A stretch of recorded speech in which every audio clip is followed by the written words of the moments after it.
এতিয়া আপোনালোকে ভাবি চাওক যে জিএসটিৰ কাৰণে আমাৰ কনষ্টিটিউশ্যনখন সংবিধানখন কিয় সংশোধন কৰিবলগীয়া হয় কাৰণ কি আমাৰ সংবিধানখনে আমাৰ যিখিনি পাৱাৰ্স আছে ঠিক আছে আমাৰ পাৱাৰ্সখিনি ইউনিয়ন সেন্টাৰ আৰু ষ্টেটৰ মাজত ডিভাইড কৰিছে সেই যেটো ব্যৱস্থা এই ব্যৱস্থাটোক আমি কি বুলি কওঁ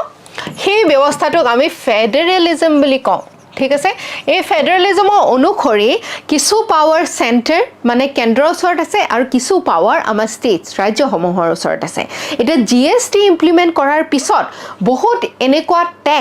টেক্সও এতিয়া সেইদৰে ফেডাৰেলিজমৰ অনুসৰি যেহেতু পাৱাৰটো ডিভাইড হৈ যায় সেই পাৱাৰ ডিভাইডৰ অনুসৰি ট্যাক্স কালেক্ট কৰা যেটো পাৱাৰ আছে সেই ট্যাক্স কালেক্ট কৰা বা কৰ সংগ্ৰহ কৰা যেটো পাৱাৰ আছে অধিকাৰ আছে সেইটো ডিভাইড হৈ যায় ঠিক আছে তাৰ মানে ৰাজ্য চৰকাৰৰ নিজৰ খৰচৰ কাৰণে নিজৰ ৰেভিনিউ নিজে কালেক্ট কৰিব পাৰে যেনেকৈ এক্সাইজ ষ্টেট জিএসটি তাৰ আগতে সেলছ ট্যাক্স আছিল হয়নে যেটা আপোনালোকে এপিএসসি পাস কৰিছিলে আগতে আপোনালোকে সেলছ ট্যাক্সত আপোনালোকে